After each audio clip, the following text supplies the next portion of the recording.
Yeah, that's what there's no lights on. Slice it up a wee bit. It's fine, yeah. Yeah. But I think we've got everything rolling now. Mm-hmm. Yeah. So we keep doing it, because I always think everything's all going all right, you know. Yeah, that's us rolling. We'll do checks. Hats are off, hair's down. Well, you're not got the hair. No, I don't. No, I've got a wee bit of hair. I've got hair. I've got a wee bit on top. Connor's an ex long hair guy. Aye. Did you have long hair? I had long hair pre-COVID.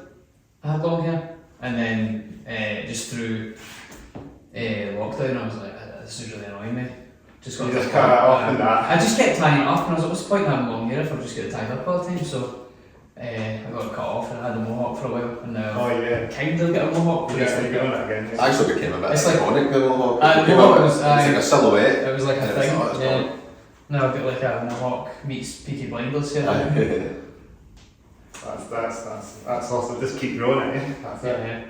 Well, we're ready to roll then. Yeah. So we normally just start the normal clap that we normally do. If you listen to every episode of the podcast, we just start that big clap together. So You got that countdown then? countdown. 3, 2, 1. Welcome to the That's Off Here Down podcast. Let's do another one. Another one. 3, There you go. 2, 1.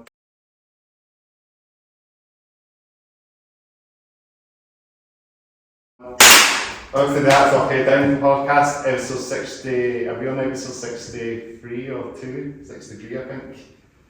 63. I'll take your word for it. Yeah, is that a good number for you? I'll take it. It's better than 1, isn't it? Yeah. Better than 1 and 2. Not as good as 69. I'll come No, on, it's not. I'll come on, we'll get to 69 soon. Yeah. We'll get us back on to 69. So we do that then, that'll be sooner or later then. So we're joined by the one and only Innovating. Is that how you... The one and only. Anchor. The one and only is good, yeah. The one and only. There is one and only. So That's how we should be introduced on stage, actually. Yeah, the one and only Anchor. That's not happened yet. Someone called us the Almighty Anchorling one The time. I like that one Almighty. as well. Yeah, the Almighty But then I think people got confused with the Almighty and went, oh my god, the Almighty are coming! Oh no, it's And they're like, actually. oh wait, it says Anchorling, I don't know. Yeah. Oh well.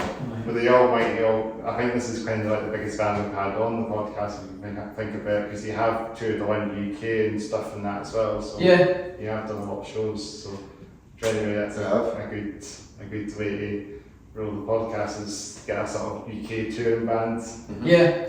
No, it's been a good few years for us playing up and down the UK, and the thing that happens when we, because we're still an up and coming band and we're still building our fan base, but every time we go out there's more people showing up, and that's what you want that growth. Yeah, exactly. That's genuine. That's really good to know that I've heard your music and that, and you've got a lot of views on you've got a lot of stuff on your YouTube channel as well. Mm-hmm. Yeah. Do you want to just talk a wee bit about it, just in case? Yeah, sure. Man. Yeah. Just to make sure. Aye. Yeah.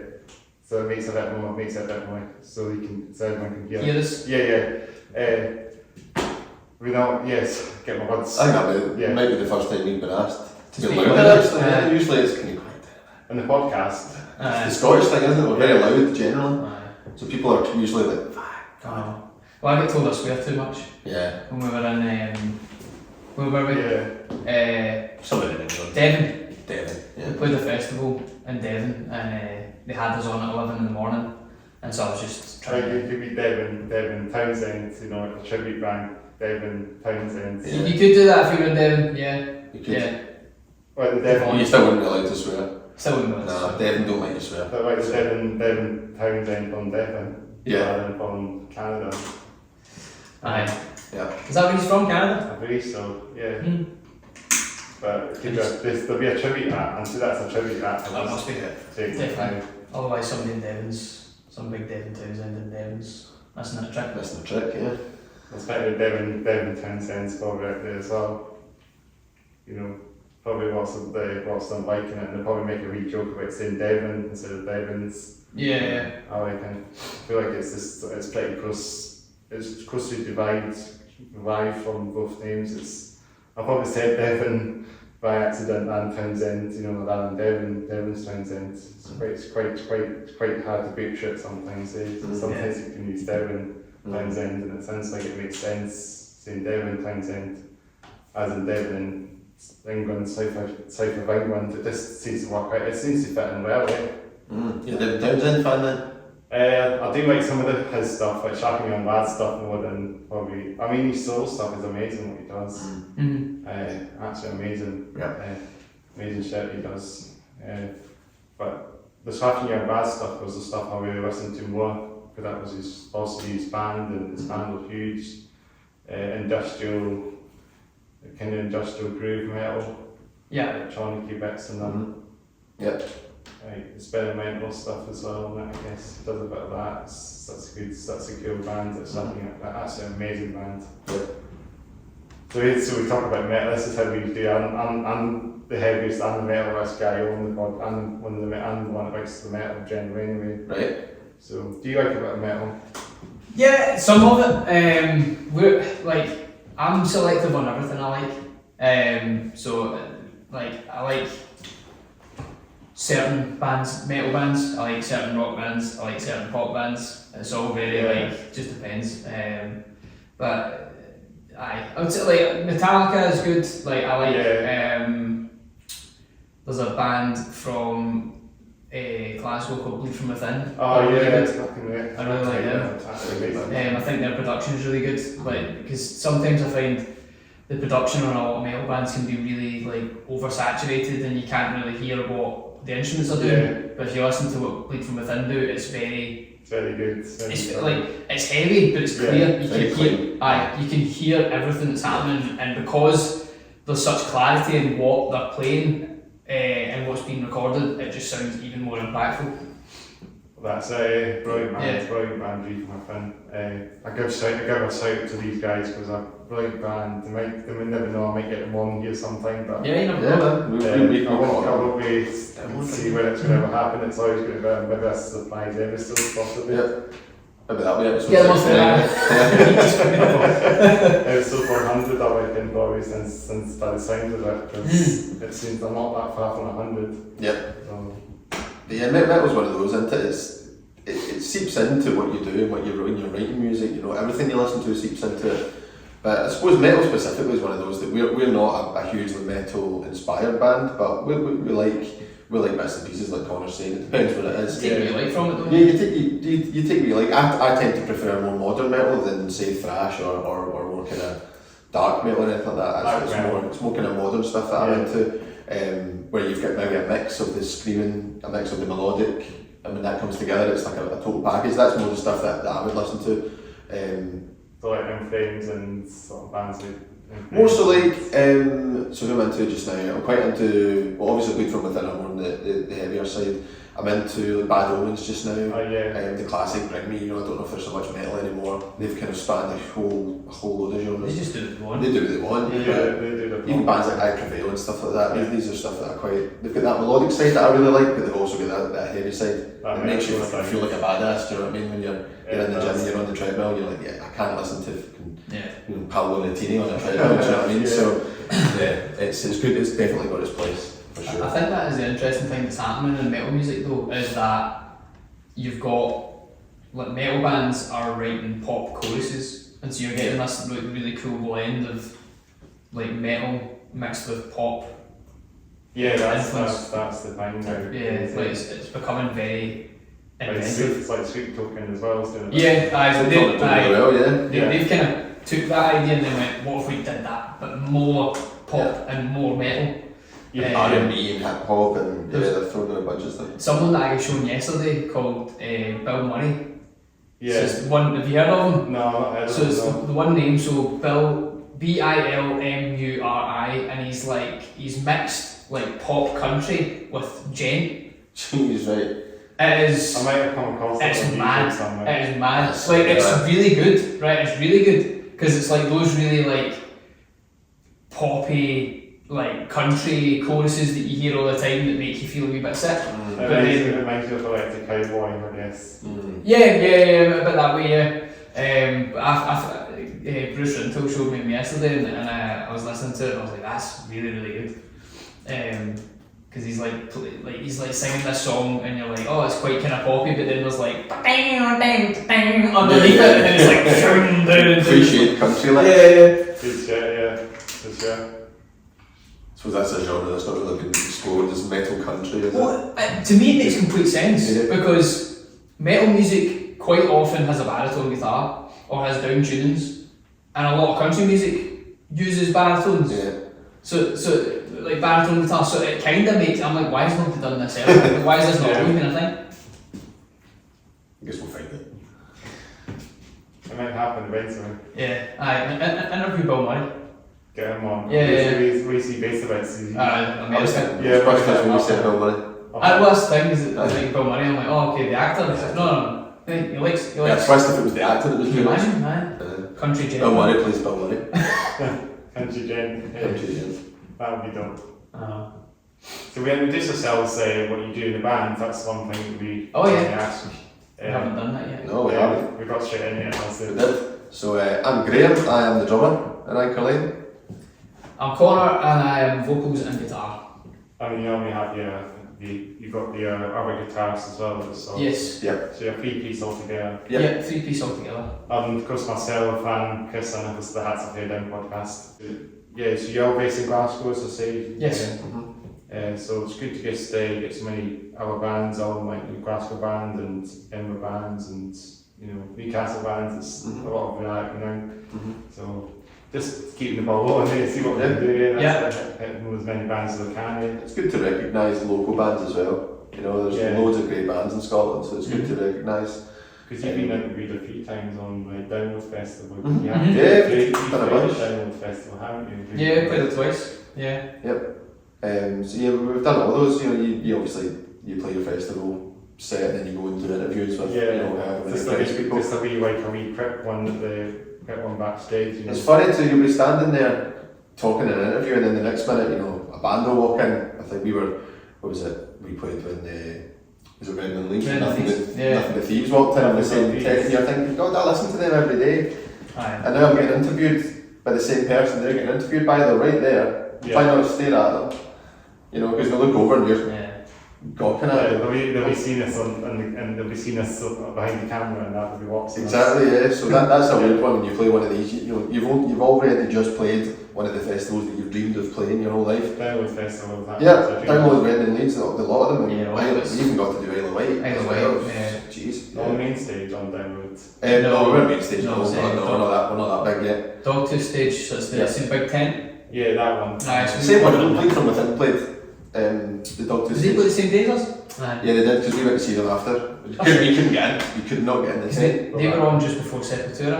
Aye. That's right. Yeah. Yeah, so we were actually probably one of the later bands on that stage that day. I know, thinking of that. Sepultura. It was Bleed From Within, Sepultura, and then the headline was Miles Kennedy doing his acoustic thing, which is like so different. Yeah. Sepultura playing like Roots, and then there's Miles Kennedy coming on with his acoustic guitar. Brilliant. That's a shame lineup, eh? Yeah. Then rock. That's Download though, isn't it? I was going to say that's Download, it's just, Because Download is for like alternative anyway, it's all rock and that one's punk stuff. Yeah, I think that's the way to describe Download now, is that it's alternative, it's not really. I think saying rock and metal doesn't quite. A specific genre, I think it's. No, I think people expect it to be metal. They expect it to maybe be like Hellfest or something, or Knotfest or something like that. But it's not that. It's genuinely a mix now because they've got to appeal to as many people as they can. So that's why it's always half the time.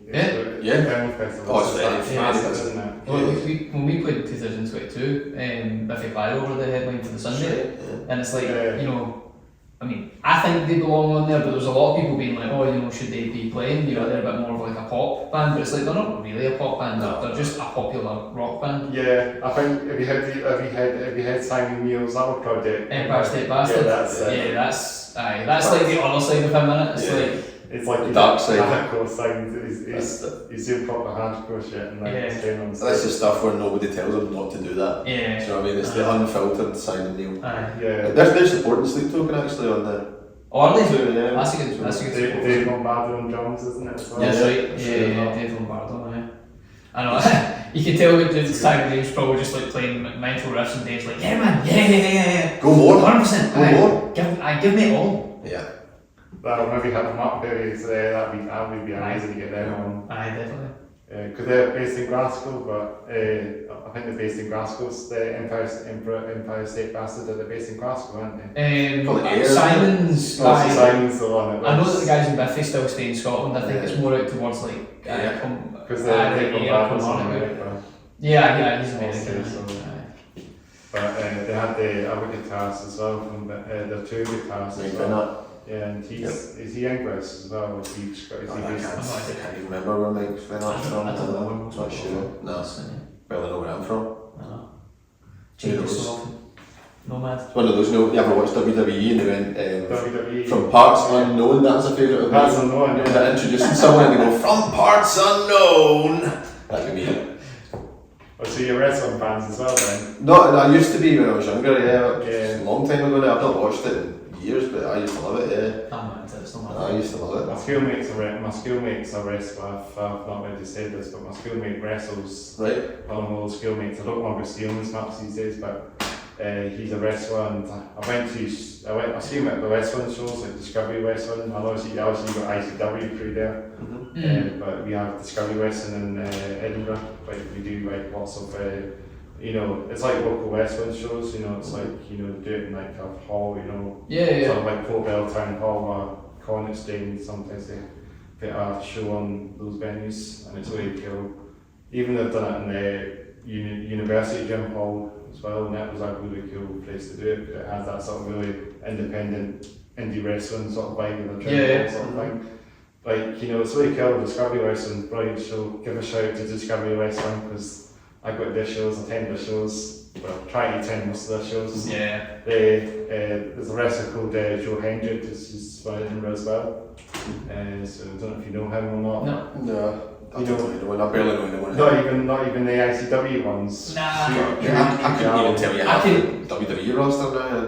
If you show, Drew Galloway, obviously he's like a massive guy next year. He ended up with WWE, but a lot of them frequent box in Glasgow. So when I used to be in box, which was a long time ago, you'd see them come in. But you'd notice them because they were all like 6'4" and built like fucking Greek statues, you know what I mean? But I couldn't tell you any of their names. It might be Wolfgang or Jack Jester or Grado or something. Jack Jester. Grado used to always be Grado. In fact, I've met Grado. I was on his radio show. He did the show with him. He does a radio show in Glasgow called Go Radio. I need to get a dedicated wrestling podcast sorted out as well. Yeah. Get Grado on. Get Grado on. I'll get my panel on. Grado's a big metal fan. Oh really? Yeah. So when I was on this show, and he said to me, he went, "Have you heard of 36 Crazy Fists?" And I was like, "Is that what their name? 36 Crazy Fists?" Yeah. And I was like, "No, I've not heard of them." And he was like, "They're an Alaskan metal band." And I was like, "No, I was like, not clued up on my Alaskan metal, unfortunately." But he's a bad metal fan, so you could probably get him on and talk about stuff. That'd be dope. What makes it Alaskan? That's what I want. I don't know, because it was one of the ones where it's like we're from Scotland, but we don't say this is Scottish alternative rock music. Maybe we should. Maybe that's more of a niche. Alaskan, what makes Alaskan? I don't know. Because it's like, Swedish death metal became a genre. So I don't know if maybe Alaskan death metal is a genre, I don't know. So many cultural appropriation things into my head. Alaskan death metal would actually be amazing. It'd actually be pretty dope as well, I mean, I can see why they would be inspired. It's fucking cold! It's a hard day place, Alaska, do you know what I mean? Writing songs and there's bears coming at you. Shit. I think that's terrible to know that. Say that again? That was terrible on sort of the Rebel. He wrestled a bit. No, I know what that guy's.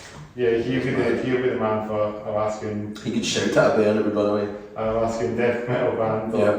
If he actually size there, but they're a Russian band, and do you know sort of typical like a Russian. No, of them, yeah, I've seen them. Russian deathcore. I've seen him on Instagram quite a lot because he shouts without a mic, doesn't he? He's always screaming without a mic. I mean, it's like Lunner Show as well. Lunner Show was a big band, and then sort of the Veil just turned it up to 11, I guess. Yeah, absolutely heavy shit to do. People like things that go. People like things that make a statement. Do you know what I mean? A guy screaming at a crowd without a mic, that's making a statement. So people go to that and they go, actually, they want to be a part of it. It's almost like you see these things on Instagram of someone put up a video of somewhere in Italy and then everyone goes there. Because it's always, we're getting that with social media, you know, someone screams at a crowd and it's like, oh fuck, then everyone wants to go and see this band because they want to see that guy do it to them. Yeah, do you know what I mean? So it's they do something different, don't they? And that's what it takes. That's what catches on, yeah. It's all about. That's the thing about attention. most things have been done in metal now, and when you think about it, most things have been done in metal now, to be honest, so it's not much else you can sort of improvise, but it's funny, you know, because there will always be someone that will innovate. Yeah. That's the thing that amazes me, is because I'm trying to think now, you know, what will we talk about in the future that goes, oh shit, why didn't I have that idea? There's going to be someone that's going to have an idea that everyone's going to go, oh, if only I had that idea. And once you hear it, it's obvious. Once you hear it, you go, why has no one ever? Yeah, but there will always be someone that innovates, which is brilliant. I mean, that was like Bring Me the Horizon. They were kind of the first band kind of mainstream, bringing together elements of pop with metalcore. Yeah. And now you're talking 10 years later, that's how most metal bands are sounding. Yeah. But they were doing it 10 years ago. Yeah. Yeah, they were very early with it. They're quite poppy now, they used to go on that. Yeah. God, all sorts of places. Eternal was like the last sort of proper metalcore album, that album. That was a great Yeah. album. The best Bring Me Horizon and Bring Me album, in my opinion. It's a great album. Saint Eternal. Yeah, that one. It's probably one of my favourites as well. They brought the metalcore back in what's it called again? What's the album? Amor? No, the one after that. The red one. The one that was out recently. Not the most recent album, the one before that. What's it called again? The one that Edinburgh Brown. I know what you're talking about, yeah. That one. They started bringing the metalcore back in.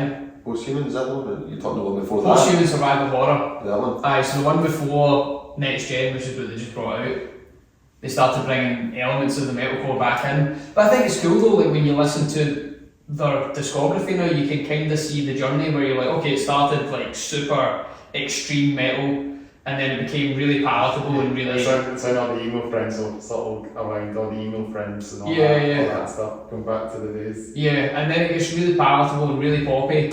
Yeah. And then they've sort of like found some way of doing both in the same song, which is just ridiculous. Yeah.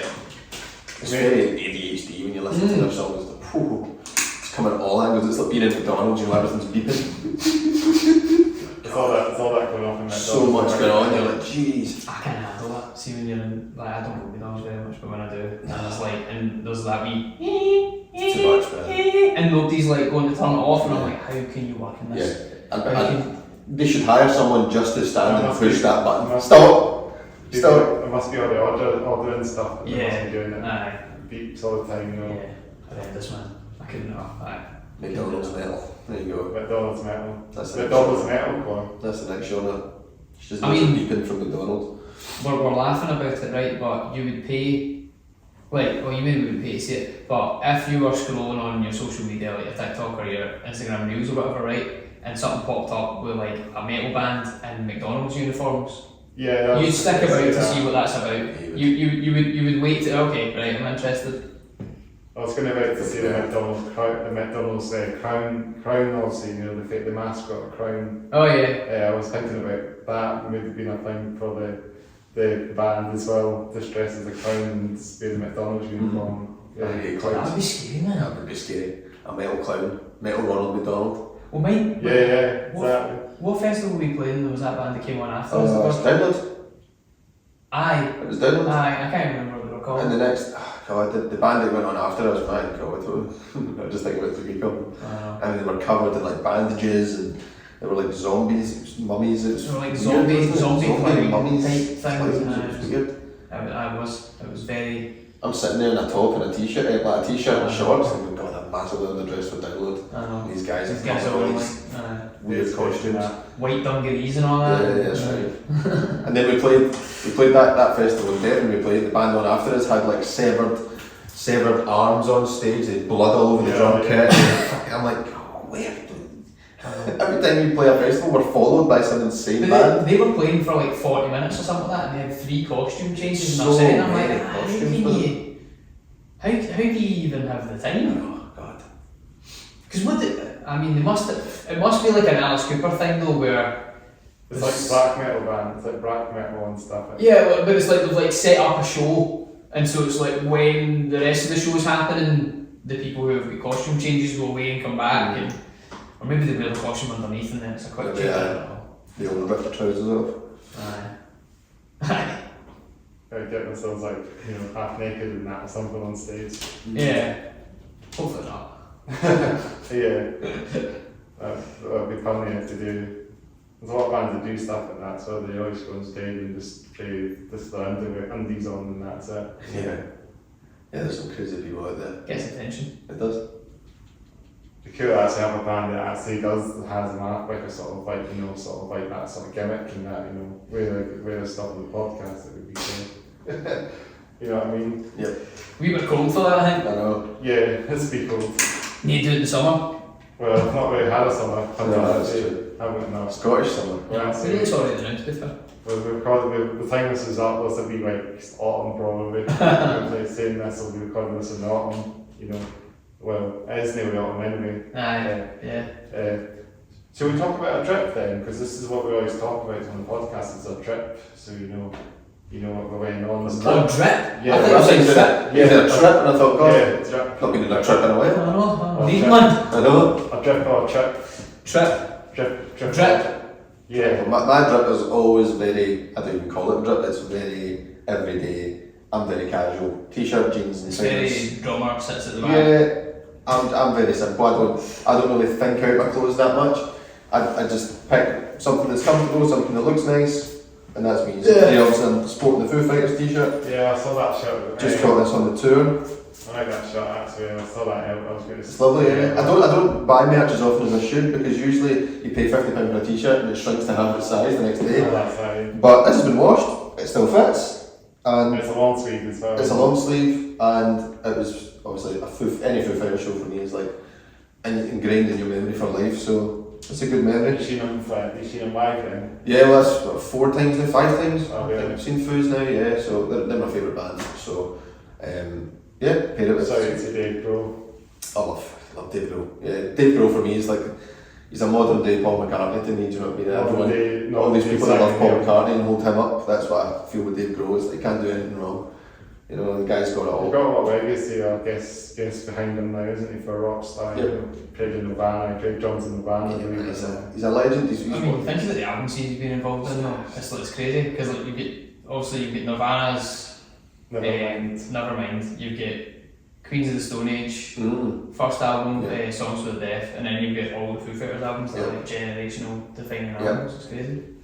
Yeah, no, he's a journeyman. Aye. You know, and he's I don't know if you've read his book. His book's great as well. It's just full of stories.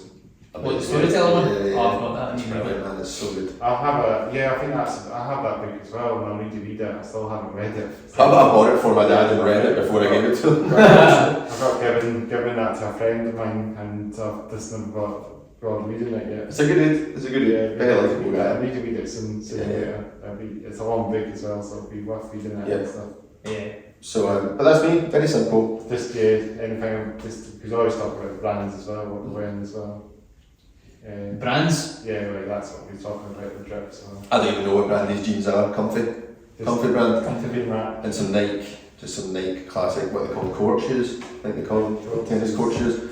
So simple wear. I don't really. Do you play tennis? No, I don't play tennis. Not anymore. They're like skater shoes or tennis shoes, sports shoes. I go through all sorts. I've got high tops, Converse. I went through a stage where I just loved Converse, but now they just hurt my feet. And I've got so many pairs as well. I even got a pair for my brother's wedding that were like specially made. And all that, so that I've worn once. But yeah, man, I just quite easily from. they just squeeze your feet. That's the only thing. But I really like their style. It was the one that's got my one. I had it. My Converse is falling apart already, and the soles splitting apart now. So all the. That's what happens when you wear them. Yeah. It's a sign of a shoe that you've worn, you know. So that's me, man. There's nothing much else to walking and stuff as well. talk about. That's what I do. That's probably what I walk. That will be. So I'll talk about my drip as well, of course. But it'll come back to me, I guess. Come back to you. That's a good way to do it, actually. I'm wearing my Doc Martens. I've had these for DMs, a long time. I don't know how long I've had my Doc Martens. No. Like, I like these ones though because my problem with boots is that if you have to like untie them and all that, it does my nothing. So these ones have got like a wee zip. Oh yeah. So it's like quick on and off because I'm lazy. They don't look old. Yeah, mate, these are 7, 8 years old. Really? Yeah, I've had these a long time. They don't even look, they're not like fast down where you think they would be sort of battered then, because normally they're... I look after them. I've got to see the wax that they give you. Oh, yeah. I use the wax. They are probably the newest looking old boots. Yeah, I know. But the leather, the thing is, see, these are soft leather and they're not the hard leather ones. Like, I feel that they always just kind of look like this. So the new ones are splitting quite easily now. Yeah, so aye. that's the thing. Aye. It's gone downhill. yeah. I think the soft leather ones are better because I mean I never had to break these in, which was a good thing because That's good. Mine's will hurt my feet for a while. like bloody feet. I'll have to Sophie, I did actually have I've got a dog mat. Well, come back to me in a minute, but I was going to say this and I'll just plug in a minute, but. Oh, if you get the dogs as well, man, it's relevant, isn't it? Is that the combat ones? The combat ones. Yeah, they're cool. So these ones are like my hiking ones, so they're better scads pretty much than my daily drivers, I guess, in a way. Yeah. Did you have to break them in or were they okay? They were actually alright, funny enough. I bought these last Christmas. Right. Christmas last year, 2023, Christmas 2023, and I think I got off my Christmas money actually, of course. I bought them and they've actually fit easily like a glove, and I was very comfortable, and it's nice to have the extra zip in them as well. Yeah. I've said this on the few of my podcasts because I have wearing these shoes on the amount of times on the amount of episodes of the podcast. Yeah. So they've done me quite well. I mean, I think they're coming up. I think they're actually falling apart. I think it's probably noticed they are wearing down to the bottom because these are my daily drivers, so they've had the hikes and walking and the miles done, they've done probably about 500 miles. We'll start to look insert fucking proclaimers in it. They've done more than that probably. I reckon that's how the song, I reckon he'll go through a lot of shoes doing 500 miles. Definitely. Probably have a deal with dog Martens. Probably. I love a deal with dog Martens. Maybe it was what we dog Martens. Yeah, I know. I've got a deal with look after my feet. Yeah. No, I mean these. To be fair, I don't wear these every day because they hurt my feet after a while. Because I wear like barefoot shoes in my day to day. I started doing it because I kept injuring my feet and injuring my ankles all the time. Just when I was doing like sports, and then I saw someone talking about how if you wear barefoot shoes, they can help with like muscular imbalances in your feet and your ankles. So I started wearing them and my feet spread out, so now wearing any shoes that sort of like compress your feet, they just hurt after a while, so I had to. Only special occasions like the Hats Off Hair Down podcast, I put them on. Would be wearing them on probably, the best shoes if I didn't say. Oh no, if I'm doing anything that's like anchor rain or anything where I need to look presentable, I'm not wearing barefoot shoes. Crocs. Plus, these give me an extra wee inch in my height. I need every inch I can get in my height, so. This is true. This is true. No, it's difficult being under 5'8". I thought you were going to say under 5 foot there. I went, don't be mad yourself. That's my height. You're solid 5'5". Bring you up a couple. I think I'm 5'8" or 9 or something. I'm not sure, but taller than me, so you're right. Yeah. And I guess you've got jeans. I'm guessing the jeans as well. I'm guessing we can talk about that as well. Skinnies, super skinnies, I guess. Not super skinnies. These are actually stretch skinny. I've just got chunky legs. I like the stretch ones. So you've got them like that. Yeah, I've got them lucky bit. But I got these from Jack Jones because it was like two pairs of jeans for like 50 quid or something like that. Shout out to them, shout out to Jack and Jones. Yeah, shout out to Jack Jones. You're the only jeans that are in my price range and fit me.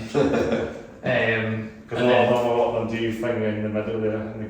Yeah, I wear the way. That's what it's getting the ones that are stretchy enough, these ones you get in them and you've got no room for movement at all. When you sit down and you go, oh.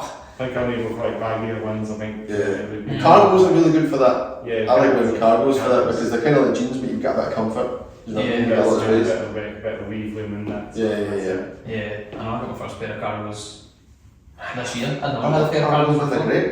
I think they'd good for the Doc Martens as well. Yeah, exactly. You roll them up a wee bit and looks like combat military style. Looks cool. Like metal. Every military guy looking at you like, Yeah. fucking never. When it's Doc Martens. Aye. And I guess in the Green Day t-shirt I see as well. Yes, Green Day. Old school, pretty old school American Idiot. Green Day American Idiot. It's the first album I bought. My favourite band. Yeah. So I bought that was 2004 or something. 2004. I bought it 2006 because I was 10. And that was like the first album that I bought myself, and like the first band that I got into that wasn't music that my parents listened to, kind of thing. And I totally changed my life. I went to see them the year after that. They came to the SCCC in Glasgow, and that's why I wanted to be a musician. So take some influence from Green Day. Oh yeah. We'll talk about that after the trip. Yeah. And Yeah. Yeah. The only other things I'm wearing is I'm wearing this bracelet that was given to me by Ollie from Blackfeather Design. Check them out; they're really good. And these rings were made by my aunt, who's she's a metalwork artist from Australia. So he's metal then. She's metal. Yeah.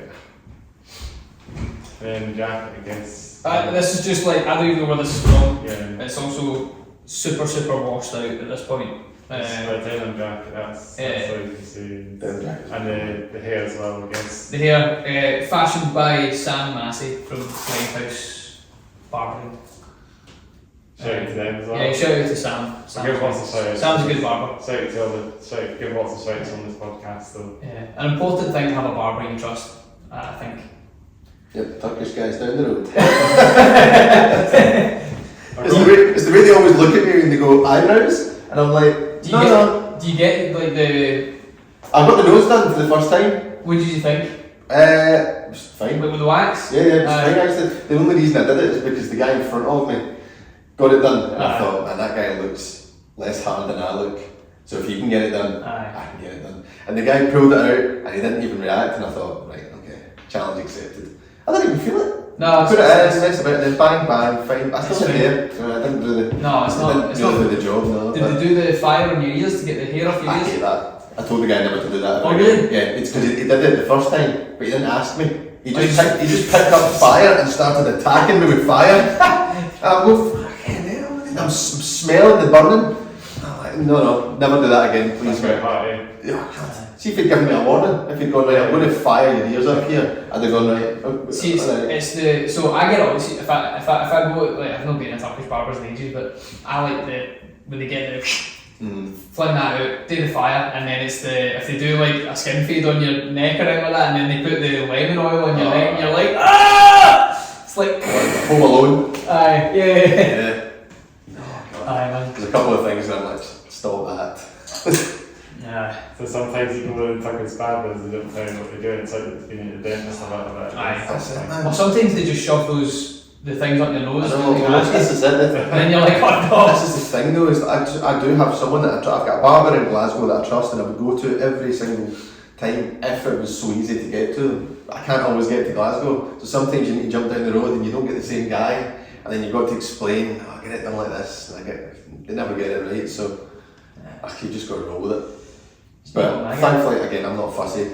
I'm lucky to naturally have hair that sits well, so I don't have to sit and style it and all that, which is good. That's why I'm going to be a barber, man. It does what it wants. Yeah. Well, that's it. It It's gets to a constant battle. It gets to that point, doesn't it? You should have seen my hair in lockdown, my God. Did you grow up? But it goes out. Did it go out? It goes out, it doesn't go down. It goes out before it even tries to go down. So it's just this big, I'm trying to think of, like Manchester 1990, Oasis kind of thing, that kind of thing just goes out the way, which just doesn't suit me at all. Yeah. Which isn't my look, so it's a weird dichotomy. Strange, that's the thing, that was the days. 90s Manchester, I know, that was a vibe, wasn't it? That's a thing. No, it's like a culture. Music in Manchester in the 90s, it's a whole culture. The Adidas originals, it's all tied in together. I feel like all that fashion's kind of came back. It has. I feel like it's like 30 years on, and like all the kind of teenagers are coming out. This is what happens, but now it's the 90s. You've seen these seen the tracksuits that like Adidas are coming out with now? They're really old, like 90s style, they're baggy, they've got big colours and all that. YK2, that's what that's the style's called, YK2. I like it. I think if it's done well, it looks cool, it looks a bit, I like the retro kind of feel of it. It's funny how fashion trends come back. Stuff. Yeah, it's like mullets are back in there. Well, it depends who you are. I definitely don't think mullets are back in. You don't like mullets? I like a mullet, it's a good mullet, it's alright. Not for me. Unless you're bloody, what's his name? Who? Hannah Montana's father. That's the man. That's the only man who should have a mullet. I mean, there's this guy on Instagram, oh god, what's his name, right? There's this guy on Instagram, I'll find him after and I'll show you. And he's this old guy in his 60s, right? He's got a big grey handlebar moustache, he's got a big grey mullet. And he dances in a vest all the time, and he does these like, he thinks they're sexy dances right, for women, but he's just kind of snake hips and all that on. Yeah, man, and he's singing, he's trying to sing these classic songs. Oh, they're horrendous. I'm thinking of some wrestlers now I've got mullets, like Dude Love. Like, I mean, he's like a mix of Dude Love and Hulk Hogan, to be fair. Hulk Hogan had a mullet? Not really, he had that big moustache. He always wore the kind of bandana, didn't he? No, he had like kind of bald on top, drapes like curtains inside. And only a man that hard could sport that, because if he was a little scrawny guy, you would bully him. The thing is, he's like 6'8". Aye, the big handlebar, brother, listen here, brother. I'll kick your ass, brother. Yeah. He actually lost his hair quite early. That's why the bandana came on, isn't it? He owned it. He did own it, yeah. He became a whole style. What was his name? The Undertaker. He did the whole badass phase, the biker phase. Yeah. Like biscuit playing and the Megatron or whatever you call it. That was still big. It was really cool when he had that gimmick at the time. He had John Biscuit, I think, in his speech. Yeah, that's it. Yep, he It did. was proper metal, and that was his metal. Yeah, I mean, Undertaker is metal. Aye, metal, yeah. It's funny that a guy has been doing it so long that he's got certain phases of his career. I know. You know, like you think of any other sport, someone's the same. You think of wrestling, someone's he was the badass, and then he was the, maybe he's the heel. And he's in a band, that's what I mean. Yeah. He should be in a band, Undertaker. Probably something he'll do in his spare Instead of Fozzy, like Chris Jericho did. Yeah. That's right, did you come? No, I missed that one. Aye, because we went to see Fozzy in SWG3. Oh yeah. It was good. I wasn't sure what to expect of it because I've not listened to any of his music, but it was good. It was one of the ones where... It's like hard rock. Yeah, it's kind of like Nickelback-esque, like that kind of like post-grunge thing. Yeah. He did some like, I think there was a few covers that they did as well. Few like classic metal. Oh right, okay. Oh no, you might be right actually. I think I kind of remember that. I feel like they played like a Dio song or something. Yeah, multi crew and stuff. Yeah. Aye. No, I mean it was good. It was one of those ones though. Like I feel like these get like somebody like Chris Jericho who's got the background of doing WWE and he's got like obviously all these guys are amazing entertainers. So, you know, when they come into like a rock band setting and they've got people paying to see them, like, you know, they do it well. Like they entertain people, it's what they know. That's what they know. That's the way. Well, I told us about your t-shirt. Yeah. Well, we're talking about Fozzy and we're talking about Fozzy, but but I'll talk about my t-shirt now. I'll go for the top, I'll go for the hair as well. Chris Cornell hair. Right. Cool. Yeah. Chris Cornell kind of look alike. That's what I'm being told by a few people, and appreciate it. Do you think I look like Chris Cornell? Do you look like Chris Cornell? Yeah. You've got the hair and the beard. Yeah. I think I'm like a modern day Chris Cornell, but sometimes I've got the old Thrasher kind of vibe as well going on. But I'm walking out, as a t-shirt, rocking out Hammer. Shout out to Hammer, because these are my homies. This band from Edinburgh, if you've seen them before, have you heard of them? No. Haven't actually, no. Not heard of them. Go down to the local metal scene and there's always a metal band style about, me being a metalhead generally, I suppose metal bands, heavier bands and some other bands, like so Hammer, a brilliant, played Edinburgh a few times. They played at Bloodstock because they won metal to the masses, so they did metal to the masses and they brilliant band. Oh, so did they win metal to the masses? Yeah, That was it, and they played Bloodstock, New Blood State, I'm not sure it's New Blood the New Blood State, I'm not picturing it out there, but I'm sure that's what Brad said. So shout out to Hammer if you're listening. Brilliant bands, groove metal. Groove metal? Yeah, it's like Machine Head, Panther, kind of sound. Cool, I'll make a look at Let's this. get about going to the bottom back, got these, I think these are Pull and Bear jeans, rips and them, you know, where it's supposed to be used to box it's one of these things. My nail bands as well, of course, I'm the one talking about the nail, of course. You're representing for the metal. Chipping nail bands, obviously chipping on every, no podcast I do more, the nail bands will be chipped. It's not metal until it's chipped. What's that? I said it's not metal until it's chipped. Well, it's chipping, it's getting there. Yeah. I did a coat the other week there, so it'll be chipping. I have chipped it I had them completely chipped and then Something I've never put it on my fingers. Do you not do it? No, I never have. Try it now, maybe. It's not I should have mentioned it. Get big red pink nails. Yeah, I should actually do something. What I could do really is ask bands to come along and do a wee gimmick from podcast. I should have said that. Nail bands, nail polish. Maybe the next thing. Not for me. It's not my thing. I'm just getting ahead of myself a little bit. I like to do it now. I take it back. No, I mean, I think it suits people, it suits you, but for me, it's just one of those ones. It's just suits the black, but I've got a black wear jacket there off the camera there. It's also the metal look as well. It's a bit weird for me. I don't know. I feel like I'm too normal to have black. Yeah, I don't look metal enough or emo enough. You need to be really metal or really emo to pull it off. A bit of a punk, a bit of a punker. Yeah, it's a bit more punk, but it's just And then, as I said earlier, I've got these Doc Martin cameo boots. We said this earlier, so I don't really need to explain too much about these shoes again. But I thought they're doing pretty well for themselves and they're hiking and walking. Yeah, for sure. So hopefully I'll get another while for a bit longer for them for the wear follow that completely. Some free advertising for Doc Martin there. We're not sponsored. Doc Martens. That's the tuber. Yeah. Oh, really, mate. That's it. Get the mates Stinking Nikes out of there. Nikes. Another thing we were just saying, I'm going to talk about hiking and walking. I just mentioned this off camera here as well. That's something I enjoy as well. Yeah. So we've got some in Edinburgh, we've got some nice nature areas. So if you go outside the Lothians a little bit, we've got some nice places like Dalkey Country Park, and you've got a nice castle just up the road from here as well, behind this building. Is it Edinburgh Castle or is it another castle? What's it called? Craigmillar Castle. Alright, okay. Yeah. Well, I sometimes take some bands up there for hiking and that, so we could just show them the castle and that. Yeah. Yeah, it's really nice. Brilliant new castle, and it's kind of historic Scotland, as well. And, it's not a busy castle, but everyone goes to the Edinburgh Castle, who's been the main one. Of course. Yeah. So, when we're talking about Edinburgh, do you come to Edinburgh often? Do you visit places in Edinburgh apart from gigging? Because I know you played a few gigs in Edinburgh. Yeah, I was actually going to Edinburgh quite a lot. Me and my girlfriend were coming through here and just, because it's a bit different to Glasgow. Because Glasgow is a big city, isn't it? Yeah, Glasgow's, but I don't know, it's one of those ones. I feel like I come to Edinburgh and there's more.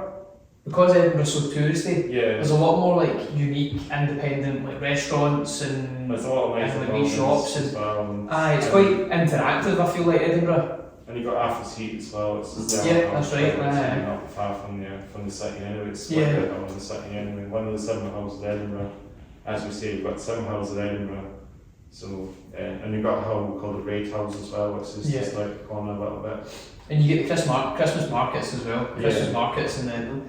Do you go to them then? Yeah, so not every year, but we came through here a couple of times for the Christmas markets, and it was really good compared to the Glasgow ones. It was a lot. It's busy. It's a lot busier because it's all Edinburgh as well, and it's used to city as well. I feel like Edinburgh's got that reputation of having Christmas markets now.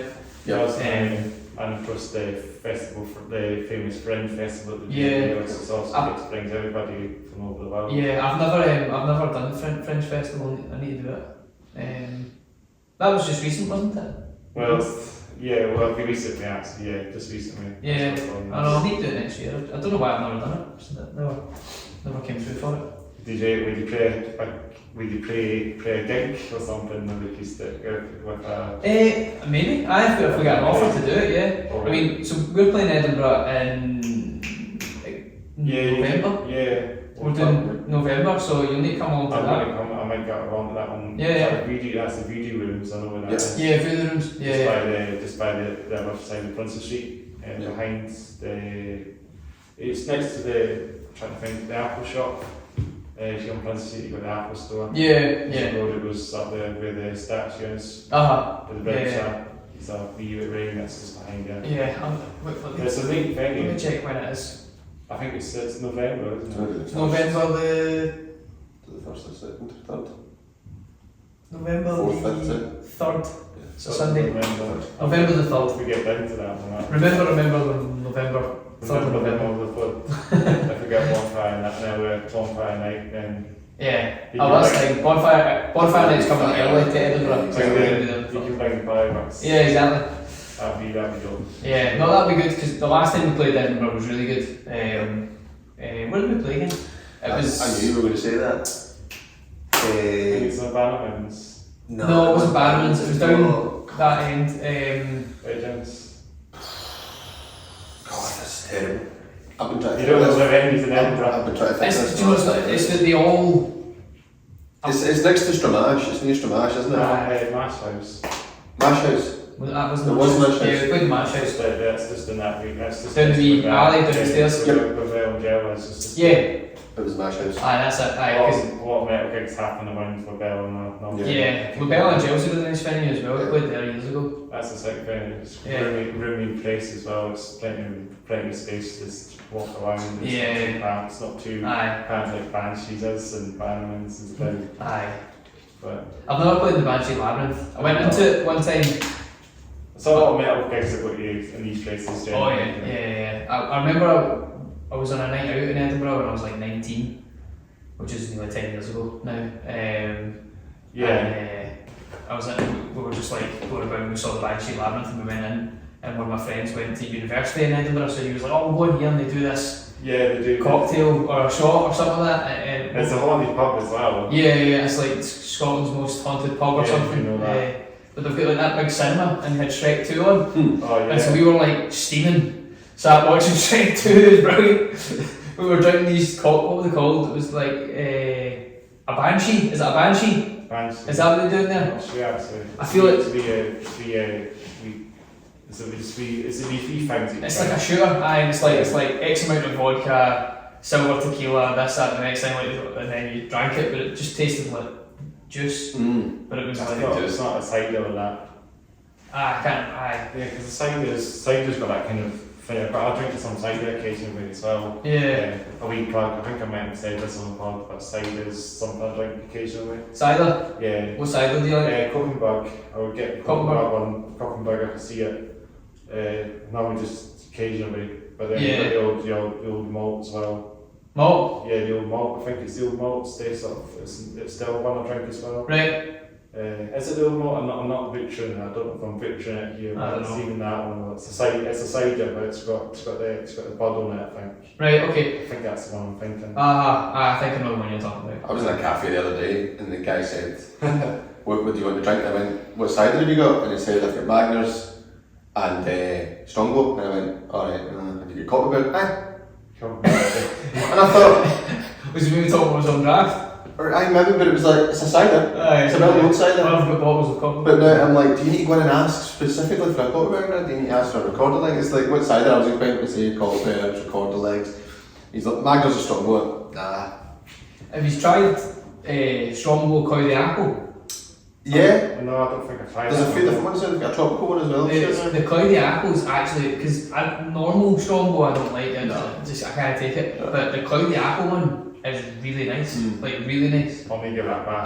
There's like ones of fruit and like raspberries and strawberries, that would be sweet for sure. Yeah. They do the dark fruits one Strongbow, don't they? I'll need to try that. I don't know if I've tried that one. I always forget if I've tried things, I might have tried this, but I might not. Koppenberg is the one that kind of stands out. I recognise it. It's good Scandinavian side of me as well. That's true. So all the Scandinavian metal fans will be like Barbers. Barbers, that's it, and Flames, Abstemmy, probably all that. Aye. Do you know any bands from Edinburgh? Then, if you want to give a couple of honourable mentions to Edinburgh bands. Anyone from Edinburgh? Well, the band that opened Yeah. for us Masters, were they from Edinburgh? No, they were from Dunfermline. Dunfermline, so it was. God, I Stay don't know. for tomorrow. Stay for tomorrow, yeah. Yeah, they're Dunfermline, aren't they? Yeah, I've heard of them. Yeah, I don't know. Well, you can tell them now actually, can we? Oh, there you go. I was going to say, that's quite a coincidence. Maybe that was like subconscious, you saw Alright, that. so do you know anyone? Yeah, there you go. Yeah. Got you down. Oh, the guys who Stay for Tomorrow are good. Stay tomorrow, great. I've seen them a few times live and Rebed Bar as well. I've played there a few times. And Yeah. they're a cool band.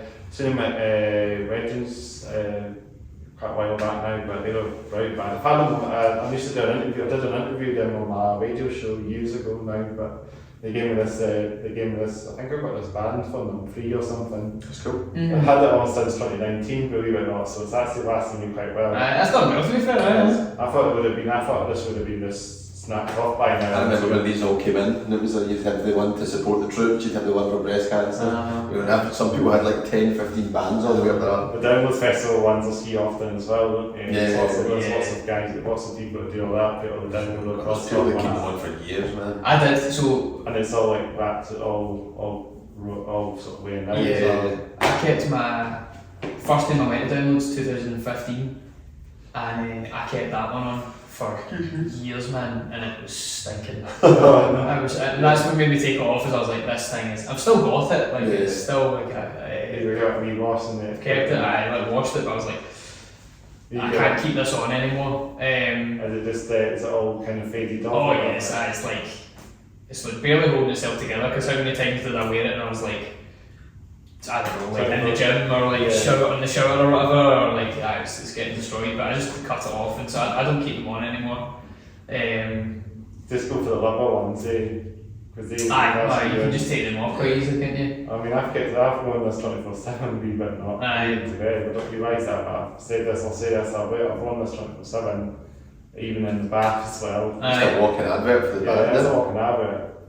Give me a shout to Stay for Tomorrow as well. Yeah, Stay for Tomorrow, yeah. Hopefully get them on at some point as well. Good guys. Right, you should get them on. I'll get them up, get them up sometime. Yeah, 100%. Dunfermline bands like Patty Cannon as well. From that's right. Believe it or not. So they've got the soft band, and then they've got like a fucking heavy slam death band on it to follow up. It's mad in that like line-up for Dunfermline Dunfermline Festival with Put Stake Tomorrow's Dolphin band and Patty Cannon as a headliner. Yeah. As I said earlier, a band mixture of band metal and rock bands and the like. Yeah. I mean, I think the thing is that you can do that kind of thing more now, because it's sort of becoming that any like non-conforming bands are just getting called alternative. So you're getting like, whether it's a rock band or a metal band or a punk band or whatever, it's just sort of getting put under the banner of alternative. And I quite like that because it means that you're not getting, people aren't pigeonholing themselves as much, and you're getting more diverse lineups. Well, that makes sense actually, doesn't it? So Biffy Clyro, when they played the Hydro last year, had Architects supporting them. Really? That's two very different bands. Empire State Massive needs to open up for Biffy Clyro. Yeah, double show, God. I don't think Simon would go for that kind of thing. Yeah, but one of them with that, Because Biffy played for like 2 hours now, don't they? And then, so he'd be playing 3 hours a night. Is it just like a sort of one, like them just playing themselves and stuff? Like as a support band with 3 hours of it on show. I feel like that would be a bit self-indulgent if he was to do that, do you know what I mean? I'm going to have my big band supported by my new band. Yeah. Well, that's the thing is that a lot of people find it offensive if you call them a support band. What?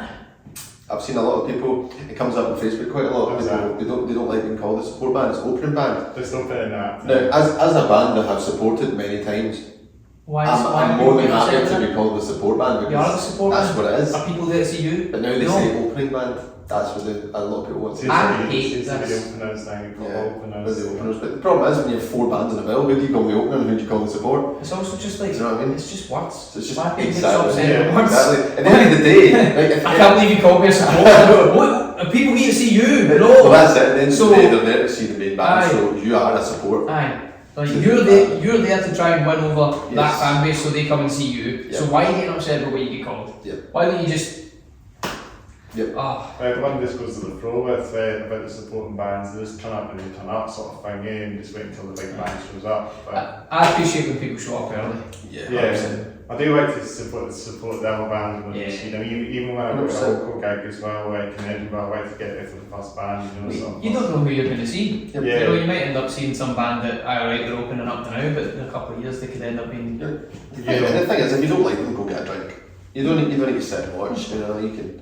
See, I've got the also the opinion of like, if I'm paying however much for a gig ticket, whether it be 10 quid or it be 40, 50, something more than that nowadays, like, I'm getting my money's worth. I'm seeing every band on that bill. You're like the McDonald's advert. Aye, It's I'm like, get the most for your money. I'm getting, you know, I'm no. You're watching the crew set up. You're like, yeah, I paid for this. I paid for this.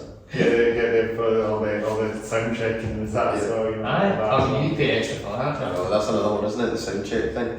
Yeah, sound check. People coming for sound check. It's funny though because it's like, You got to work a gig anyway, and it's you as a band. I get there sometimes when I have sound check in case we. yeah, I mean, because when we did, we toured with a band called Wayward Sons, and they offered a package where people could watch the sound check. And I don't know why I find, obviously I find it a weird thing because I do sound checks all the time and it's not interesting.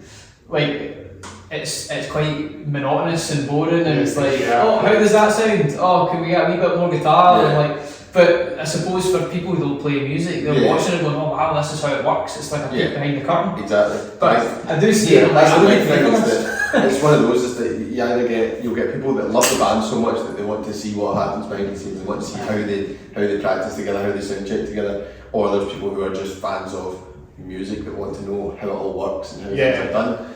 And I think we're just so used to it. Aye, Because I would find it weird to charge someone to come and sing a sound check because I don't dress well for sound check. You know, I just rock up and anything. I don't play with passion and excitement. Sound check one of these things you do because you're tired, you're not eating, and you're like, right, we can sound check and then we can do what we want. Aye. So the sound it's check one then of has to those- be 3 hours before we need to play, so Yeah. you get some food in, warm up. Get food. Yeah. Get your scram, as they say. Aye, yeah. Exactly. So it's one of those, monetize it nowadays, man. Monetize sound I mean, the check. thing is, like, obviously there's a value to it because people like Yeah, it. 100%. And there is value. Like, my favourite bands, I would pay a lot of money, but I'd go and see their sound checks. You know what I mean? Aye. It's an interesting thing. I mean, look at, I think a band that's monetised it quite well is Outtakes because they do the, like, you can pay. Yeah, like a meet and greet thing, though. Yeah, so you can pay for the meet and greet, you can pay for watching the sound check, and then there's also you can pay to get a group session or a one-on-one session with Mark Tremonti, guitar lesson. And so that's quite cool, do you know what I mean? Like, you know, for someone who's a huge fan of That's bringing Outtakes. value to people though. They're not just charging for their presence, Yeah. they're actually bringing you value. They're going, here's something Yeah, like you tangible. can get a lesson off your favourite guitar. Like a masterclass. Yeah. Fine, yeah. What do you call them do it as well? Mastodon? Mastodon. Yeah, they do it as well. But it's like, it's so hard for bands to make money nowadays that, you know, you need to monetise your time on the road as much as possible. So if you can offer something extra to people and they're willing to pay for it, then why not? You know, if they're getting value out of it, they're not going to pay for it if they're not getting value out of it. So, Exactly. It's a lot of money to best bands and that. Yeah. To get around and touring that as well. yeah.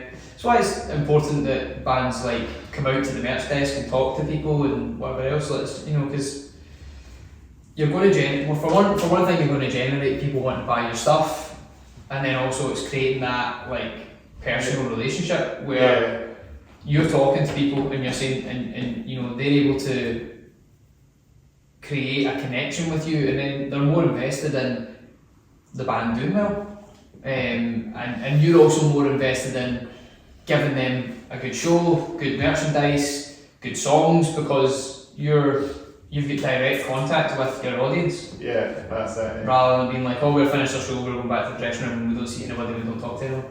So do you play around the stage, off stage, or if you do like floor shows, for example, you do go off the stage and run around and do all that? Because a lot of I do like that sort of interaction with bands, doing that sort of thing. So my main thing is as the frontman is that I try and make people.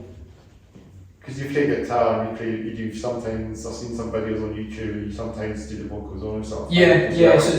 Some songs I'm playing guitar on and then other songs I'm just singing. And so my thing is always trying to make people feel like they're involved in the performance as much as we are. So it's like getting them clapping, getting them singing, like working the crowd and making it an event and making it a fun environment. Because the music's quite serious, but like the performance is entertainment. The performance is the bit where you make it real for people. So like we did our headline show at King Tut's and have you been in King Tut's? No, but I've heard that one was happening recently. Was that row 8? Was that sold out that show, wasn't it? So we sold out King Tut's. And when I knew it was going to be sold out, the thing with King Tut's is that the audience area is actually quite small. But there's like an area that kind of comes round the corner kind of thing. And so they include that in the venue cap. So I was like, there's going to be people who are around this bit who aren't going to see. So for one of our songs, I came out with my guitar and my microphone and I sang to everyone from like the back of the crowd kind of thing. That's dope. Yeah, it was cool. It was one of those ones where I just wanted, at least for one song, for people who were at the back and couldn't see anything, to be like front row. Yeah, well, it makes sense to just get out there and thank everyone, and that's the whole point about bands as well. That's so cool. It was funny seeing us coming out. I felt somebody grab my shoulder and I was like, who's grabbed my shoulder? Do you know who it was? My mum. I was just walking through and there's like all these people parting ways for me and then I just felt this hand on my shoulder and I was like, with some bloke going like, wee man. And it's my mum. Give a wee shout out to us. She's like, just a wee shout. Give a wee shout out to your mum. Mummy Mo. Shout out to Karen. Shout out to my family as well, and shout out to my mum and dad as well. This podcast. Yeah. This is episode as well. Yes. Where would we be without them then? Yeah, I'll stay. I have to stay in. We all love together anyway. So that's the point. Yeah. So we talk about the single then. I think you had a single. We'll quickly talk about the single. You had a single called with Lowe. Ways, you know. Lodes? Yeah, you had that. Oh, yeah, okay. That was, I heard that one, eh? Yeah, so that was a collab with Lodes. We just kind of, so they were going to be on the King Tut's show with us, and the thing for us was we wanted to introduce our fan base to Lodes and Lodes fan base to us. And so I was like, right, okay, well let's do a collaboration with them. And so we picked a song from our album called It's a Reality called Sycophant Disorder. Yeah. We felt that blended both bands' style quite well together. And so we gave them a shout and they were right up for it, weren't they? Yep. And then we did it live at King Tut's and we went down a storm. It was cool because you can do one of two things. You can take a song together from scratch and write it together. There's a lot of work involved in that. You've never worked together before, so that can take a while to get into. Whereas we felt approaching them with one of our songs that we feel that they could put their stamp on. It's a really good thing because it introduces them to a wider audience. It gets us to their audience, as Connor said. Exactly. And each side gets a kind of sense of familiarity. And it worked really well. They came on, wrote really cool. Yeah. And they wrote simple parts and they wrote for them. We said to Laura, who's the vocalist of Lodes, we said to her, you can take this verse 2, you can rewrite it from scratch, or you can do what we've done and just bring your voice to it. Yeah. She rewrote it. That's very good, eh? And she made it quite... she made it a bit electronic, I guess. She did, and she made it a wee bit... It was more kind of rappy, the way she did the vocal was very kind of rhythmic, and it played in with the rhythm of the song. It was very well done. Billie Eilish meets Lorna Shore. Yeah, it's cool. That's a good way of saying it. Yeah, it was really cool and we liked it and it worked. Yeah, I thought it was a risk. I thought it would sound so much different when I thought that's the whole point. I thought it would sound completely different when it sounds to you and that as well. 100%. Yeah, well, they're kind of like alternative metal sort of sound. You know, they're going for that like pop meets metal thing, which they do very, very well. I hear that often now, lots of bands doing that stuff now. It seems to be quite a common thing. I think it's because people are seeing there's so much innovation in it, and because they're taking a lot of electronic sounds, and with technology, it's just the possibilities are endless with what you can do with it. Shout out to a band called Kuro as well. Give a wee shout. Kuro? Oh yeah, no, Kuro. They're another band that do all that kind of industrial electronic stuff as well. So and from Glasgow as well. Yeah, that's right. Yeah. So like completely, they're quite electronic industrial metal, but yeah, right band as well. Let's go. Kuro. Yes. Was Kuro not playing in Edinburgh recently? Yeah, with Full Way. Well, that's right. I was just going to mention that to you right now. Since that popped up, were you there? Yeah, I was there. Yeah, how was it? There was actually a picture of me at Kuro, and if you go on the Facebook page, there's a photograph of the in Wedgins, and I'm wearing my Patty Can t-shirt and doing this to the camera. So it tells at the front of the stage, seeing that. So if you go down somewhere, it might be further down the page now, but it's a black and white one, with a black and white photograph, and then I'm standing there with my Patty Can t-shirt. Was that a good show? It was a great show, yeah. I like Kuro, I like to see them again and come back because they're quite. I like this. I like a good. They've got some good songs. They've got some. It's a song called Sim from them as well. Sim as in Sim. S-I-M, Sim. Yeah. It's a good song. I think that's the one I really like, and it's quite dancey and that. Check them out. Check them out. They're like band. You know their bass player. Right. JB, They'll be shout Lynn, who works with Triple G, so her partner. I don't know, are they married? I don't know, I can't remember. Right, okay, right. Helped us get out of the Mash House last time. Remember him? Yes. Yeah. I did. JB's a good guy. I did, yeah. He looks like he's on a hair metal band, isn't he? Yeah. Funny, if you think they like hair band that are like hair metal, but it's based on completely out of ball game. Yeah, he was in a band a while ago, who were like kind of hair metal, called Manifold. And he was the bass player for them, and it was like he had like a kind of Nicky Six vibe one. Right. He's like the hair metal dude top. Yeah. Where we need to see them again at some point, Yeah. So I'm guessing we could talk about the tour then, because that's coming up in, as we say, is it October or something? Yeah. It started first, no? Is it? No, so we're playing in Lancaster on the I'm going to be looking at my phone. 12th, so we're playing in Lancaster on the 12th, so there's a... Lancaster, yeah. Yeah, it's like a town-wide music festival that Lancaster do. That's the Western, isn't it, Lancaster? It's just south of Blackpool. It's near Blackpool. But they do Stag and Dagger, it's like you buy a ticket and then there's loads of different venues you can go to. Oh really? Across it's kind of like, have you done?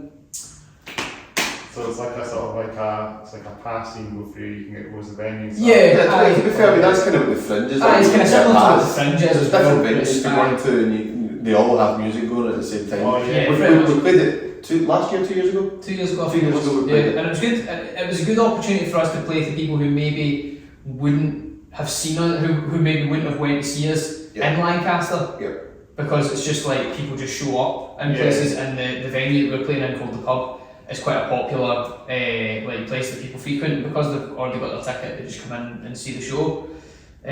So we've got that on the 12th, and then our tour starts. The Sycophant tour starts on the 30th of October. Through to the 10th of November. That's quite a long tour then, eh? Feels like you're doing like a sort of like a sort of like UK tour sort of thing, eh? It's quite spread out though, isn't it? We're actually only doing, I think, 5 or 6 shows. It's just that it's spread out over a kind of longer period of time. Yeah, it's like good for us 4 in a row, and then there's like a split, and then there's like a couple more. You don't want to be doing, especially for Connor vocal wise, you don't want to be doing 5-6 shows in a row. That can take its toll a wee bit. It seems like that, eh? Lots of bands do a full show and no breaks between, and then they head into it in a country straight after. The happy point is like kind of 3 shows on, 1 show off. Yeah, that's kind of good. That's the thing about that's what's the issue. Anything more than that, because we did in end of May into June, we did a tour, and it was 5 shows in a row, which is the most that I've ever done in a row. and I got through it. It was fine. And actually, on the 5th night, my voice was sounding probably the best out of all the nights for some reason. But it does take a I think even just like for all of us on the 5th day, we were like, we've had a day off, man. Like, it feels like it just not. Doesn't it? Because all you're doing is waking up in the morning, travelling to the next venue, loading in, playing your show, taking everything down, getting to bed at 3 in the morning, then you get up in the morning, travel to the next place, and it's just like that continues. So you kind of need a day off where you're in the one place, you can chill. Me and Graham will usually like go to the gym and go for something to eat or whatever.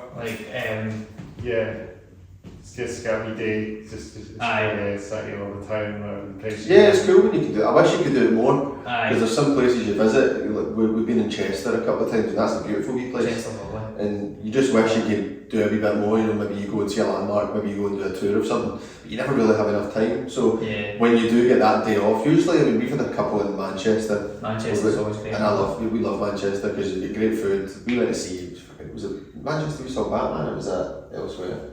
I think I feel like in Manchester. What's the film? We went to see the Batman. The new one. Brilliant. But me and Connor tend to do that. When we've got a day off, we don't like spending it sitting in a hotel room. So me and him tend to go out and, as I said, we'll go to the gym, get food, maybe go to the cinema, do something. Because you end up just sitting. Just sitting in full corner. If you sleep all day, you don't want to get back into a routine of just sleeping. I feel like if you're up, just go. Because the next day you got a show. If you've been sleeping all day the day before, you're actually probably more inclined to be tired. So it's one of those. And on the day off, that's the day to get in some good food. Because it's like it's Greg's and McDonald's and like just fast food, Subway. Greg's and McDonald's non-stop sort of thing. Well the thing is, it's like, you go to Greg's in the morning and you get your morning roll and your coffee for like $3.50 or whatever it is, or £3, and then at night I get two. After we've played, I'll get 2 wraps of the day from McDonald's, and it costs me £5. So it's just cheap. It's literally just it doesn't cost you a lot of money. Cheap as shit sort of thing. Pretty much. And usually in the venues that we show up to, they'll give us some sandwiches or whatever. There's usually a wee rider, so.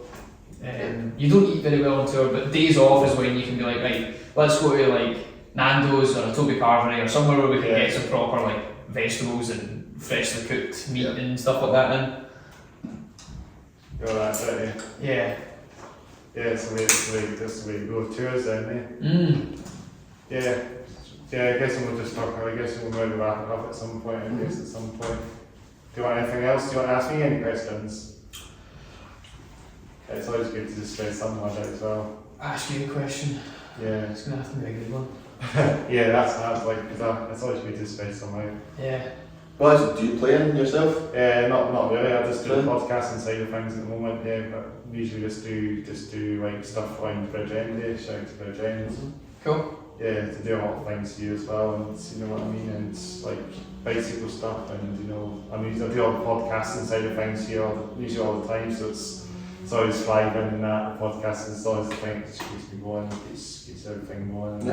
And the right bands, it's always good to get. There's always a wee marquee as well, so you can always get a dig here as well. Be cool. Maybe rock bands and that as well. But it's always good to have some bands like that on the stage and that as well. So so it's a good few trace. It's good to see. It's nice and secluded as well. I mean, you could put on the Hats Off Here Down festival. Then I can do like a live podcast sort of thing. You could do the podcast interview after the bands have played. Just be a dedicated day all day thing. Maybe bands, get a podcast, and then get bands playing on the marquee or something. That'd be cool. It's always something to consider as well. But maybe that'll be a thing in the future. Just keep going, man. Just keep the event going. 100%. Nice one. So what made you get into podcasting? Just something post-pandemic sort of thing. It's one of these things. Post-pandemic, just keep me going, and interview bands and with other people, and not being sitting inside. I used to do radio for a while, radio station for a while, and I don't know if that's. I might have recalled this. I might have played you guys on my radio station possibly, because I got sent over a couple of songs from maybe yourselves, maybe. Right. Okay. I don't know when. That would have been our PR guy that was sent it to you. What's his name again? Who would have been? It wouldn't have been. But I'm guessing I might have been sent over some of the songs, possibly from the PR guy. It would have probably been Hannah that would have sent you over, or Emma, depending on. Oh, is that from Plug-in Baby? Plug-in Baby? No, that just rings a bell. PR company is Hold Tight. Hold Tight. Yeah, I'm not sure if it was that Hold Tight. There's one that rings a bell, Plug-in Baby, and that is, she sent me a couple of songs, and the PR sent me some songs for that promotion, and I played lots of bands. Yeah. So I was going to re-mention, honourable mention to them, straight to Plug-in Baby, because I played a lot of bands and local bands and all that. Yeah. So really good. It's really good to get some names out there and stuff. And turn this to be a podcast now, yeah. Yeah, that's good, man. That's cool. Yeah. It's good. Yeah, we'll just keep getting more live shows done and keep it going, and you know. So what's the plans for what's the plans for the band in the future then? Have you got any plans for the future of the band? Yeah, man. Yeah, I mean, we're writing some music just now. Yeah. Right. Yeah. So that always takes up a good bit of time in terms of, it's never a short term thing writing music. It's very much you can write it over time. I suppose you'll get some bands that will go in and do 2 or 3 months of really focused writing. Yeah. We tend to do kind of throughout the year. Yeah. Bits and bobs, and then you kind of turn it up when it's time and you go, we need to get new music out, you kind of turn it up a bit and you go, right, here we go, and you maybe focus more exactly on that. Yeah. Right now it's a mix of preparing for the shows that are Yeah. coming up, and then writing some more music as well. So that's us at the moment. Yeah. You know, we've got these shows coming up next year. We'll see what happens. We've got a great team behind us that are always looking at opportunities. So Yeah. No, I think we're in a good position. We've got a really good team behind us that work hard for us, and then we just need to keep doing what we do. But next year's 10 years of Anchor Lane. We'll be out of the band for 10 years next year. So it's a big year for us, and I think the plan for that would just be to make sure we capitalise on it, and we'll need to do something special. We're going to say 10 years is a long time. Yep. Play the festival, that's all. Yeah.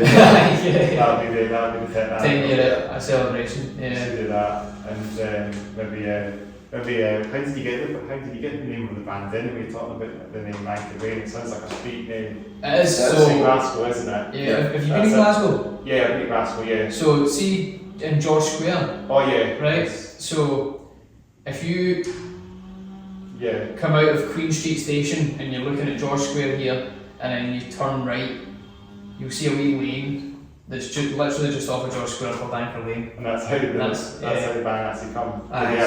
You must play a gig there then in Anchor Lane. Well, there's no venues in Anchor Lane. You must do like a wee pop-up thing. There's a rehearsal space that was there. That's how we got the name, because we rehearsed. Oh, really? And yeah, it's called Lo-Fi Studios. It's been closed for a while now. It's a shame actually, because it was a good studio. So hopefully somebody buys it over. Maybe we will end up making hundreds of money and buy it over and call it Anchor Lane Studios. That would be dope. It's a bit of a name now, that band. It's really gone out there now. The band name's really changed its name out. Well, it's good because it's a great name. It's good because when people come to Glasgow and they see Anchor Lane, they see the sign, they're like, oh! And they always tag us in it, they always get pictures sent to us. Say the bands, think of the bands. I need to go down there one day when I'm next to Glasgow then. Go during the day, don't go at night. Don't go at night. It's one of those kind of Wild West. It's one of those streets. Yeah. When he's hanging out, it's not fine. It's one of those streets. Yep. Yeah. Better to be safe than sorry. Go during the day. I'll do that. I need to try that one day. Yeah. When I next go to Glasgow, I might have plans to go with a friend to Glasgow one day for a wee day trip, but we'll see. I'll find it. It's just at the train station, so it'll be easy to get. Yeah. Very easy. Would it be Queen Street that you would come into? Central? Well, I might get the bus through as well, so I might have to walk down to George Square or something. And Yeah. George Square, and just walk towards where the subway is, like the subway, not the subway, but like Subway the chain, the sandwich shop. The shop, yeah. And if you're standing at Subway and you look directly up the way, you'll see Anchor Lane. That'd be that. And you'll be able to smell it before you see it as well. Smell it. Subway smell. The speed of Subway. Shout out to Subway as well. Yeah. I know, good sandwiches. Yeah. I'm sick of Subway, man. That's all we eat until. Too much. Yeah. That's it. Subway. It was used to be fresh a while ago, but then they changed the model, I think. Oh, I couldn't say eat fresh anymore. No, that was the old one. No, especially if you've seen it. Yeah, but now it's changed a lot now. Yep. Yeah, we played Stone Free Festival, and when we did the media for it, a girl asked us if you were a soft drink, what kind of drink would you be? I just remember being like, Pepsi Max, I mean. That was such a quick answer. I was like, I never thought about that in my life ever. No.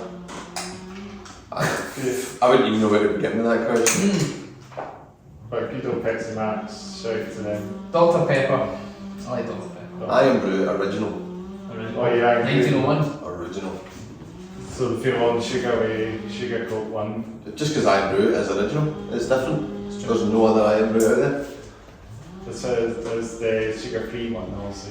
I mean in terms of the brand, it's Iron Brew, like you get Coke and you get Pepsi, it's the same kind of thing. But there's not Iron Brew and Pepsi something called something different, it's the same orange thing. Iron Brew. Iron Brew, is this a thing? I've never seen it. Pepsi Max It's like off-brand Iron Of Brew. course, well you get that with bars and stuff as well, don't you? I should have taken some of my Pepsi Max cans in today. Aye. That would have been a good trip, a good re-sponsor, but not. There's this mango flavour that I picked up in Tesco's the other day, and it's actually really nice. Mango Pepsi. Pepsi Max mango flavour. Oh, I've seen these, yeah. Aye. That's a new flavour. I've just seen it. I know you got the cherry one as Yeah, well. I've seen the cherry one. Yeah. I've got cherries as well. I like cherry. I think it's always something different to try out. Yeah. So Yeah. the mango one's actually not that bad. When you think about it, I do actually appreciate it. Aye. It's actually a nice sweet. It's quite nice, but I always like the cherry one. That's the new thing now, though, isn't it? Companies are just raspberry. Salty drink. I hope they got a strawberry one. That'd be good. I love to see Pepsi Max using a strawberry flavour. Interesting. Just didn't know that noise in the background. We've got a wrong voice making that noise. Cutting grass. So we've got that. That's a gig sorted out here. That's a band. Yeah. That's a music sorted out Yeah, in the yeah, background. There's always stuff happening here, as you can probably tell. It's people keeping it all maintained. Got to maintain it, yeah. Maintain it all, and you know what I mean. That sort of thing. Yeah.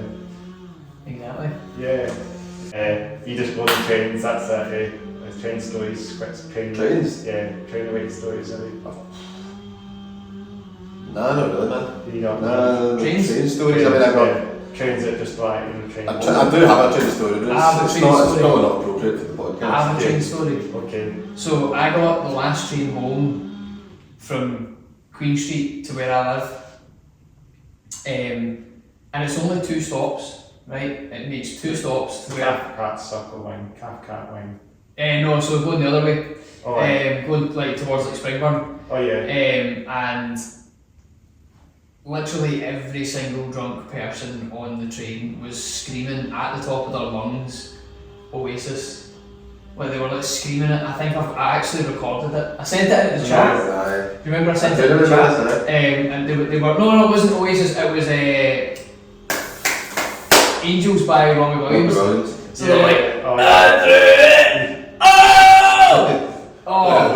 and they're just like steaming and like shouting at each other, and then they're arguing with each other. I remember just sitting there going, "Oh, this is." I hate late night trains. When you're sober, late night trains are the worst. And the thing is, I was supposed to get picked up that night by my girlfriend Melissa. That's right. And That night? she fell asleep. That was that She night. fell asleep, and I went, "I'm recording this." So I I'm remember like, that. "This is what you made You me did deal this with. to me. You made me deal with this." Yep. You could probably still hear them when the train doors are shut. as Oh well. yeah. Yeah, Oh, 100%. I was ridiculous. And then you've got somebody's telling you to shut up. "How are you talking to your dafty?" All that. I'm guessing the conductor probably, the guard would probably shout, you know. Oh, I don't think he was getting involved. I think he was just ignoring it. Well, that's a cool train story. It's always good to talk about trains.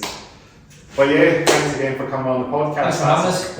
Episode 63, is it 63 with Thank You Wayne.